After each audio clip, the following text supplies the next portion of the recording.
तो नमस्कार मेरे दोस्तों, मैं नीरज स्वागत करता हूं आपका डीएनडी क्लासेस में। और साझेदारी की चैप्टर के इस कड़ी में हम आगे बढ़ते हुए देखेंगे कि हम आहरण पर ब्याज की गणना किस तरीके से कर पाएंगे। तो मेरे दोस्तों, इस वीडियो में हम देखेंगे कि आहरण पर ब्याज क्या होता है, आहरण पर ब्याज की गणना किस तरीके से की जाएगी, किस तरीके के उसके सवाल आते हैं। ये टॉपिक हम मोस्ट प्रोबेबली मैं समझता हूँ कि हम 2 वीडियो में क्या कर लेंगे, ये कवर कर लेंगे। तो बस फटाफट से शुरू करते हैं और 2 वीडियो में इसको कवर करते हैं और देखते हैं कि आहरण पर ब्याज की गणना किस तरीके से की जाती है। तो फिर मेरे दोस्तों, चलिए फिर शुरू करते हैं बिना किसी देरी के। तो फिर चलें। तो मेरे दोस्तों, आपका अभी ये जो एक टॉपिक है, ये नया टॉपिक है, इसका नाम है आहरण पर ब्याज। अब भैया ये आहरण पर ब्याज को क्या बोलते हैं, देखो इसको सबसे पहली चीज़ तो बोलेंगे इंटरेस्ट ऑन ड्राइंग्स। ड्राइंग्स मतलब आहरण और ब्याज मतलब उस पर लगने वाला इंटरेस्ट। देखो ऐसा है कि ये तो हो गए हमारे क्या साझेदार, जिसको हम क्या बोलते हैं भैया, पार्टनर्स। तो पार्टनर क्या करते हैं अपने निजी उपयोग के लिए, यदि बिजनेस से यानी व्यवसाय से अगर कुछ पैसा निकाल के ले जाते हैं, या तो वो कैश निकाल के ले जा सकते हैं, या फिर वो कोई भी संपत्ति भी निकाल के ले जा सकते हैं, या कोई भी स्टॉक ले जा सकते हैं। ऐसी कोई भी वस्तु अगर वो निकाल के ले जाते हैं व्यवसाय से, परंतु किसके लिए, अपने निजी उपयोग के लिए निकाल के ले जाते हैं, तो हम उसे बोलेंगे ड्राइंग्स। वैसे तो ये आप पहले भी जानते हैं, आपने 11वीं क्लास में पढ़ा है, आप जानते हैं आहरण किसको बोलते हैं। तो इस पर क्या होता है, ये जो साझेदार है, इस साझेदार को इस पर ब्याज देना पड़ सकता है बिजनेस को। अब ध्यान देना, मैंने यहाँ पर बोला कि देना पड़ सकता है। हाँ जी, देखो एक नॉर्मल कंडीशन हो गई। नॉर्मल कंडीशन से मेरा मतलब है कि अगर आपने साझेदारी संलेख बनाया है और साझेदारी संलेख में इंटरेस्ट ऑन ड्राइंग्स यानी आहरण पर ब्याज के बारे में किसी तरह की कोई भी जानकारी नहीं दी है, तो साझेदारों को पूंजी पर ब्याज देने की कोई भी आवश्यकता नहीं है। और अगर आपने साझेदारी संलेख बनाया ही नहीं है, तब भी आपको पूंजी पर ब्याज देने की, ये आहरण पर ब्याज देने की किसी भी तरह की कोई भी ज़रूरत नहीं है। परंतु आपने साझेदारी संलेख बनाया और उसमें आपने मेंशन करा है, उसमें आपने लिखा है कि भैया जो साझेदार हैं वो साझेदार यदि आहरण करेंगे तो उनके आहरण पर 5%, 10%, कोई भी आपने प्रतिशत क्या कर लिया, डिसाइड कर लिया, और आपने उसमें लिख दिया आपके साझेदारी संलेख में कि यदि साझेदार किसी भी तरह का आहरण करते हैं तो उस पर क्या लगेगा, ब्याज लगेगा एक निश्चित दर से। अगर आपने ये साझेदारी संलेख में लिखा है तो अब भैया साझेदारों को आहरण पर ब्याज देना पड़ेगा ही पड़ेगा बिजनेस को। तो इसे हम बोलते हैं मेरे दोस्तों आहरण पर ब्याज। अब इसकी गणना किस तरीके से की जाती है वो हम यहाँ पर देख लेते हैं मेरे दोस्तों। एक सिंपल अगर मैं आपको बात बताऊँ, जैसे मान लीजिए कि साझेदार हैं ए और बी। यहाँ पर ज़रूरी नहीं है कि जो प्रश्न के अंदर जो साझेदार दे रखे हैं वे सभी साझेदार ही आहरण करे ही करें। अगर मान लीजिए ये 2 साझेदार हैं और इन 2 साझेदारों में से कोई एक साझेदार आहरण करता है, मान लीजिए कि ए है, उसने 20,000 रुपये का क्या करा, आहरण करा, तो यहाँ पर जाहिर सी बात है कि जो ब्याज देगा वो सिर्फ कौन देगा, ए देगा, बी तो कुछ देगा ही नहीं। जब बी ने कोई आहरण ही नहीं करा तो बी किस बात का ब्याज देगा। तो जिस साझेदार ने आहरण करा है वही साझेदार आहरण पर ब्याज देगा, जिस साझेदार ने आहरण नहीं करा है उसे उस पर ब्याज देने की भी कोई आवश्यकता नहीं है। वैसे तो ये बड़ी सिंपल सी बात है, पर फिर भी मैंने कहा एक बार बता देते हैं आपको। तो यहाँ पर देखो तारीखों का बहुत खेल है और इस बात का ही फ़र्क पड़ता है कि आपने आहरण कितना करा है और कितनी बार करा है। देखिए यहाँ पर मैंने आपको लिखा है कि जो ए है उसने आहरण करा है 20,000 रुपये का। कितनी तारीख को करा है आहरण, यदि वे 1 अप्रैल को आहरण करता है तो यहाँ पर हम अगर डिसाइड करते हैं कि 1 अप्रैल को आहरण कर रहा है और आहरण पर ब्याज की दर कितनी रहने वाली है, 10% रहने वाली है। तो देखो क्योंकि हमने आहरण कब करा है, 1 अप्रैल को करा है, तो 1 अप्रैल से 31 मार्च पूरे 12 महीने हो जाते हैं। तो यहाँ पर हम क्या करेंगे, 20,000 रुपये का सीधा-सीधा 10% निकाल लेंगे और यहाँ पर 2,000 रुपये क्या निकल जाएगा, इसका आहरण पर ब्याज निकल जाएगा। वही अगर मैं बोलूँ कि 1 अप्रैल की बजाय इसने ये आहरण कब करा, इसने ये आहरण करा 1 अक्टूबर को। अब इसने ये आहरण 1 अक्टूबर को करा है तो 1 अक्टूबर से जो 31 मार्च आपकी तारीख है, इसमें कितने महीने हो जाते हैं मेरे दोस्तों, 6 महीने हो जाते हैं। तो अब जो आहरण पर ब्याज है वो कितने महीने का लगेगा, 6 महीने का लगेगा।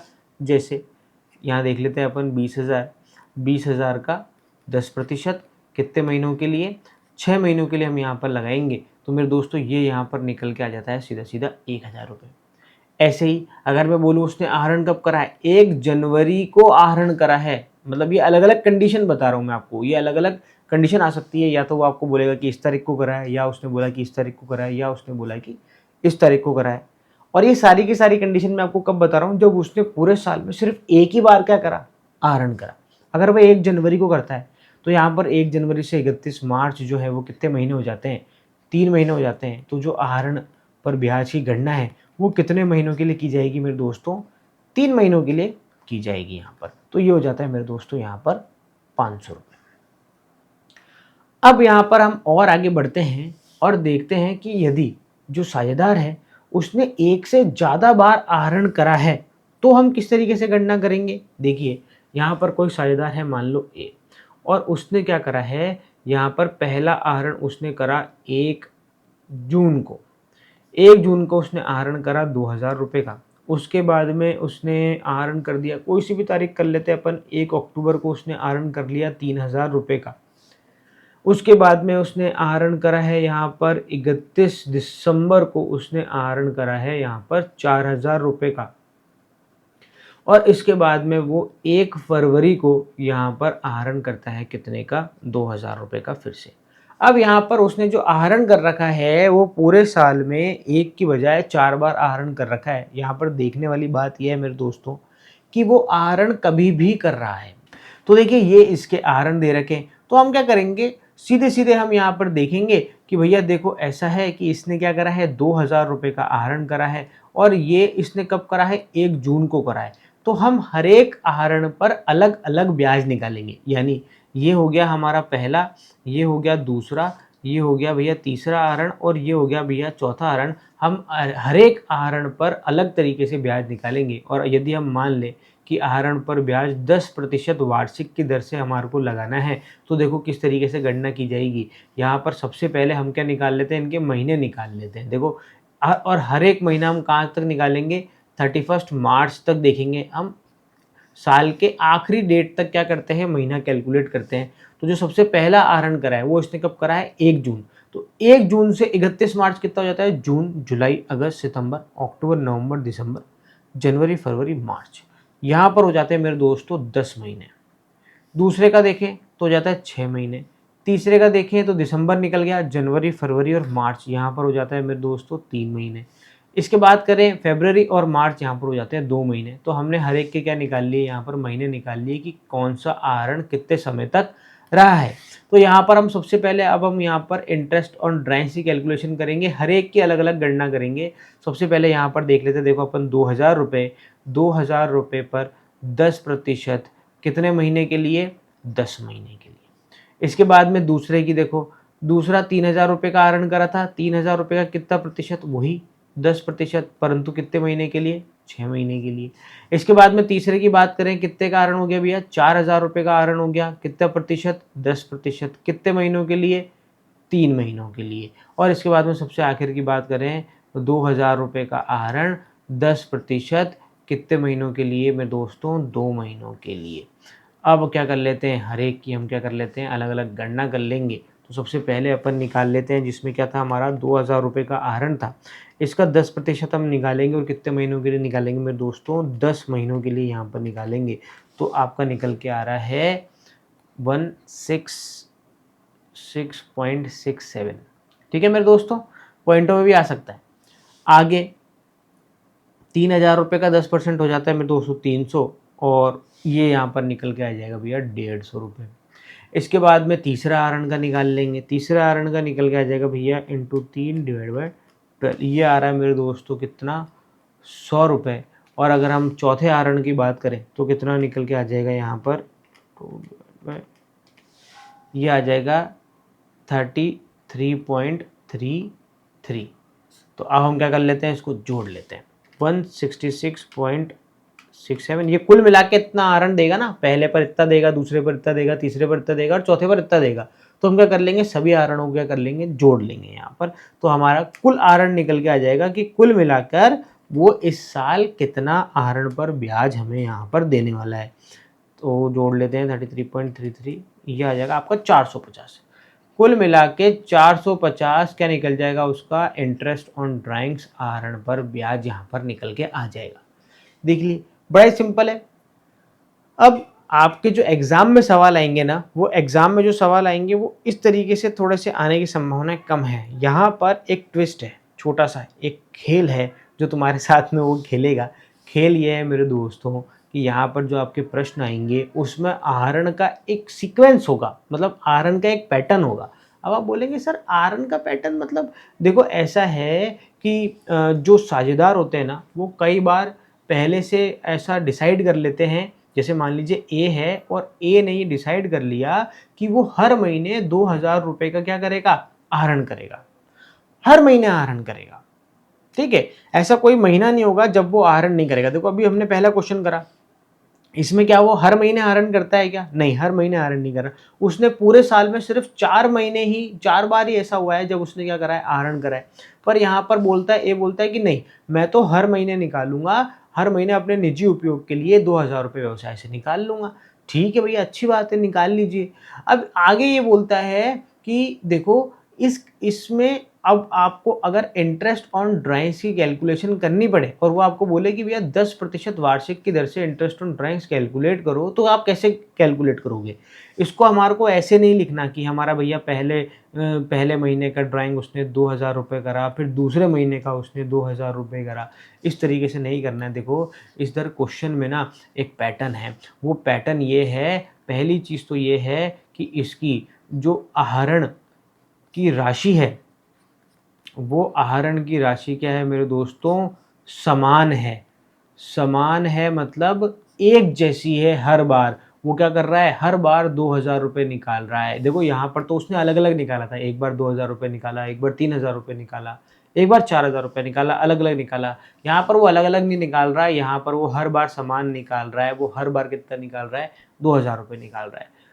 दूसरी एक बहुत अच्छी बात यह है इसके अंदर कि उसका जो एक आहरण है, वो एक आहरण से दूसरे आहरण के बीच का जो गैप है, जो दोनों के बीच में जो डिफरेंस है, जो दूरी है, वो हमेशा बराबर है। देखो पहला आहरण अगर वो 1 तारीख को करता है तो दूसरा आहरण भी 1 तारीख को करेगा, तीसरा आहरण भी 1 तारीख को करेगा, चौथा आहरण भी 1 तारीख को करेगा। तो यहाँ से यहाँ जो डिफरेंस आएगा वो कितने दिनों का आएगा, 30 दिनों का। यहाँ से यहाँ भी वही 30 दिनों का। अगर मैं महीनों की बात करूँ यहाँ पर दिन ना बोलकर, तो देखो उसके पहले से दूसरे आहरण के बीच में 1 महीने का गैप है, दूसरे से तीसरे आहरण के बीच में भी 1 महीने का गैप है, और दूसरे से तीसरे का बीच में कितना है, 1 महीने का गैप है। यानी उसका एक आहरण और दूसरे आहरण के मध्य में जो गैप है वो हर बार क्या है, समान है।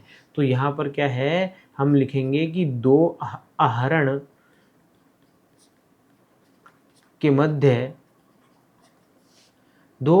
के मध्य जो गैप है, गैप को अपन क्या बोलेंगे यहाँ पर, दो आहरण के मध्य जो समय है, वो समय है वो क्या है, यहाँ पर समान है। दो आहरण के मध्य समय क्या है, हर बार समान है, अलग अलग नहीं है। अगर ऐसा होता है, अगर कोई भी सवाल आपकी ये दो कंडीशन फुलफिल कर लेता है, मतलब ये दो कंडीशन इस सवाल के अंदर विद्यमान है, तो यहाँ पर एक फॉर्मूला लगेगा और उस फॉर्मूले से आपका आहरण पर ब्याज सीधे निकल के आ जाएगा। क्या फॉर्मूला लगेगा, देखो यहाँ पर इंटरेस्ट ऑन ड्राइंग्स निकालने का फॉर्मूला है टोटल ड्राइंग्स। टोटल ड्राइंग्स का मतलब हो गया भैया आपका, मैं हिंदी में लिख देता हूँ, चलो यहाँ पर मैं लिख देता हूँ आपका कुल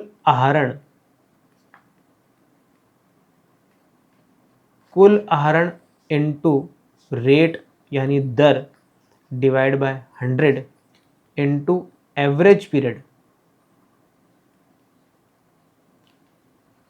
डिवाइड बाय 12। अब आप बोलोगे सर ये फॉर्मूला तो कुछ अलग सा दिख रहा है। बिल्कुल मेरे दोस्तों, ये फॉर्मूला यहाँ पर अलग है।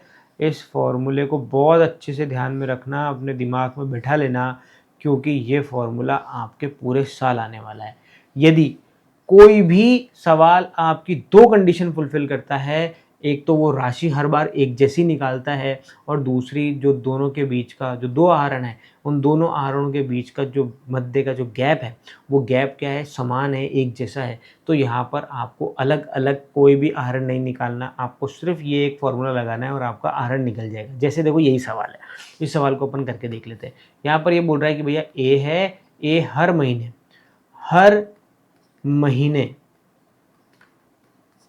की पहली तारीख को, पहली तारीख वाला हिसाब किताब बाद में देखते हैं।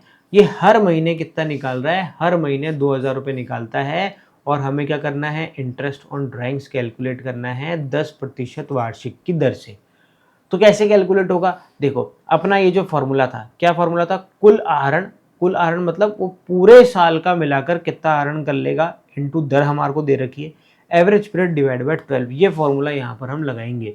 अगर मैं इसको यहाँ पर फॉर्मूले को इंग्लिश में लिखूँ तो कैसे हो जाएगा, टोटल ड्राइंग्स यानी कुल आहरण इंटू रेट मतलब दर divide by 100 into average period divide by 12। ये हो गया भैया हमारा फॉर्मूला। ये फॉर्मूला हमारे को लगाना है। तो देखो कुल ड्राइंग्स यानी टोटल ड्राइंग्स हम कैसे निकालेंगे, देखो टोटल ड्राइंग्स कैसे निकलेगी, 2000 रुपये वो हर महीने निकालता है और साल में कितने महीने हैं भैया, 12 महीने। तो कुल मिला के उसने कितना निकाल लिया, कुल मिला के उसने 24,000 रुपये वो पूरे साल में निकाल चुका है, किसके, आहरण के। तो देखो टोटल ड्राइंग्स से निकल के आ गया। तो देखो लिख देते हैं हम यहाँ पर। अब यहाँ पर आपके पास में टोटल ड्राइंग्स है, आपके पास में रेट भी है, देखो रेट दे रखी है 10%, आपकी दर दे रखी। अब ये एवरेज पीरियड क्या बोला है भैया, देखो एवरेज पीरियड डिपेंड करता है कि वो आहरण कब करता है। देखो वो आहरण 3 अलग अलग कंडीशन में कर सकता है, या तो वो हर महीने की पहली तारीख को, हर महीने की फर्स्ट डेट बोल दूं अगर मैं, फर्स्ट डेट को आहरण करें, हर महीने की पहली तारीख, या हर महीने की स्टार्टिंग में, या फिर हर महीने के मध्य में यानी मिड में, और हर महीने की आखिरी तारीख यानी हर महीने के एंड में। यानी हर महीने की पहली तारीख को कर सकता है, हर महीने की 15 तारीख को कर सकता है, और हर महीने की 30 या 31 यानी आखिरी तारीख को क्या कर सकता है, वो आहरण कर सकता है। तो यहाँ पर इनके जो एवरेज पीरियड हैं वो अलग अलग होंगे। तो इसके एवरेज पीरियड क्या होंगे, एवरेज पीरियड होंगे मेरे दोस्तों यहाँ पर, इसका होगा 6.5, इसका होगा 6 और इसका हो जाएगा मेरे दोस्तों 5.5। अब आप बोलोगे सर ये एवरेज पीरियड कहाँ से आए, तो एवरेज पीरियड निकालेंगे मेरे दोस्तों। अभी एवरेज पीरियड निकालने का भी एक तरीका है अलग से, वो अपन सीखेंगे, बड़े आराम से सीखेंगे वो तरीका भी। पर सबसे पहले आप क्या करो, इसको याद करो कि भैया एवरेज पीरियड किस समय में कितना लगना है। तो अगर वो हर महीने की पहली तारीख को यानी हर महीने की स्टार्टिंग में ड्राइंग्स करेगा तो एवरेज पीरियड कितना लगाना है, 6.5। अगर वो हर महीने के मध्य में करेगा तो एवरेज पीरियड कितना लगाना है, 6। और हर महीने के एंड में करेगा तो कितना लगाना है मेरे दोस्तों, 5.5। तो देखो यहाँ पर अपन निकाल लेते हैं इसका। अगर मैं बोलूँ कि हर महीने की पहली तारीख को ये कर रहा है तो कितना हो जाएगा। तो देखो यहाँ पर ऐसा है, अपन सबसे पहले अपन क्या निकाल लेते हैं, ये मान के कि वो हर महीने की पहली तारीख को क्या करता है, ड्राइंग कर रहा है। यानी ये यहाँ अपन मैं लिख देता हूँ कि वो हर महीने की पहली तारीख यानी फर्स्ट डेट को ड्राइंग कर रहा है। तो कैसे कैलकुलेशन होगी, सब में फॉर्मूला तो वही लगेगा, बस एवरेज पीरियड चेंज हो जाएगा। देखो टोटल ड्राइंग्स तो वही पूरे 12 महीने उसने निकाली है, तो कितना आ जाएगा भैया, 24,000। 24,000 पर दर लगा देते हैं अपन, वो कितनी 10% ये लगा दी भैया दर। अब एवरेज पीरियड लगाते हैं। अब एवरेज पीरियड फर्स्ट डेट वाला कौन सा एवरेज पीरियड लगेगा मेरे दोस्तों, ये एवरेज पीरियड लगेगा। तो मैं कितना लगाऊं भैया एवरेज पीरियड, एवरेज पीरियड आ जाएगा मेरे दोस्तों आपका 6.5, और यहाँ पर क्या लिख दूंगा मैं, नीचे लिख दूंगा भैया 12। इसके बाद में देखो, अगर मैं मानूं कि भैया वो हर महीने की कौन सी तारीख को, मिड में यानी हर महीने के मध्य में अगर वो ड्राइंग करता है, तब भी उसने टोटल 12 बार ही ड्राइंग करा है, तो कुल आहरण तो उसने तब भी कितना करा है, 24,000 रुपये का ही करा है। और यहाँ पर 10% लगाएंगे। अब यहाँ पर एवरेज पीरियड कौन सा लगेगा मेरे दोस्तों, ये वाला क्या लगेगा, 6 डिवाइड बाय 12। इसके बाद में अगर मैं बोलूं कि हर महीने के एंड में, हर महीने के अगर एंड में अगर वो ड्राइंग करता है, तब भी उसने 12 बार ड्राइंग करा है, तो 24,000 रुपये उसकी कुल ड्राइंग हो जाएगी, यानी कुल उसका आहरण हो जाएगा, इंटू 10 डिवाइड बाई 100 इंटू कौन सा लग जाएगा आपका, अब आपका लग जाएगा ये 5.5। तो ये आ गया मेरे दोस्तों 5.5 डिवाइड बाय 12। अब देखो हर एक का जवाब क्या आएगा, अलग अलग आएगा। ये सारे एक ही सवाल में नहीं पूछेगा वो आपसे कोई एक पूछेगा। आपको ऐसे बताएगा कि ए 2,000 रुपये आहरण करता है और हर महीने की पहली तारीख को आहरण करता है, तो आपको ऐसे सॉल्व करना है। वो बोलेगा कि ए 2000 रुपये आहरण करता है हर महीने और हर महीने के मध्य में आहरण करता है, तो आपको ऐसे सॉल्व करना है। वो आपको बोलेगा कि 2000 रुपये आहरण करता है ए और हर महीने के एंड में आखिरी तारीख को करता है, तो आपको कैसे सॉल्व करना है, ऐसे सॉल्व करना है। और हर एक में जवाब देखो अलग अलग आएगा। पहले वाले का निकाल लेते 24,000 का 10% और फिर करेंगे इंटू 6.5 डिवाइड बाई 12, तो यहाँ पर निकल के आता है मेरे दोस्तों 1300 रुपये। अगर हम दूसरे की बात करें तो दूसरा यहाँ पर कितना आ जाएगा, दूसरा आ जाएगा मेरे दोस्तों 1200 रुपये। तीसरे की बात करें तो 2400 इंटू 5.5 डिवाइड बाई 12, ये निकल के आ जाएगा मेरे दोस्तों 1100 रुपये। तो हर एक के अंदर जवाब क्या निकल के आएगा, आपका अलग अलग निकल के आएगा। तो यहाँ पर मैंने आपको इंटरेस्ट ऑन ड्राइंग्स का एक समझाने की कोशिश करी है कि किस तरीके से आप इंटरेस्ट ऑन ड्राइंग्स किया कर पाएंगे, कैलकुलेशन कर पाएंगे। यहाँ पर सिर्फ वो हर महीने ही ड्राइंग नहीं कर सकता मेरे दोस्तों, यहाँ पर वो क्वार्टरली बेसिस पे भी यानी तिमाही बेसिस पर भी क्या कर सकता है, ड्राइंग कर सकता है। हर तिमाही में यानी हर 3 महीने बाद क्या कर रहा है, वो ड्राइंग्स कर रहा है। 6 महीने के आधार पर भी ड्राइंग कर सकता है कि उसने क्या करा, 6 महीने ड्राइंग करा और उसके बाद में ड्राइंग नहीं करा। अपने को तो बस ये अपनी कंडीशन फुलफिल करना चाहिए। अगर कोई भी सवाल ये 2 कंडीशन फुलफिल कर रहा है कि वो एक तो आहरण हर बार समान राशि से आहरण कर रहा है, पहली कंडीशन, और दूसरी कंडीशन कि एक आहरण से दूसरे आहरण के मध्य में अगर जो गैप है वो गैप अगर समान है, तो फिर हमारा यही फॉर्मूला लगेगा यहाँ पर आपको, और इस फॉर्मूले से क्या निकाल देना है, आपको पूंजी पर ब्याज निकाल देना है। तो मेरे दोस्तों यहाँ पर हमने देखा कि आहरण पर ब्याज की किस तरीके से गणना की जाएगी। आप यहाँ पर जो आपकी बुक का सवाल 25 है, जो एनसीईआरटी है, उसका क्वेश्चन नंबर 25 देख सकते हैं, 26 देख सकते हैं, 27 देख सकते हैं, जिस पर आहरण पर ब्याज किस तरीके से परिकलित किया जाएगा वो आपको निकालना है। यहाँ पर सबसे पहले आप करके देखिए, बाकी हम तो अगले वीडियो में उसको सॉल्व करवा ही देंगे और देखेंगे कि आहरण पर ब्याज और किस तरीके से निकल सकता है। तो मेरे दोस्तों बहुत ही आसान है आहरण पर ब्याज, पर बहुत ही इंपॉर्टेंट टॉपिक है, यहाँ से सवाल आता ही आता है। तो मेरे दोस्तों तो यहाँ पर आपको मन लगा के यहाँ पर करना है, ये सवाल इसके करने हैं और समझना है कि आहरण पर ब्याज किस तरीके से निकाला जाता है। तो फिर मेरे दोस्तों मिलते हैं फिर अगले वीडियो में। जब तक के लिए मस्त रहें, स्वस्थ रहें, खाते पीते रहें। जय हिंद।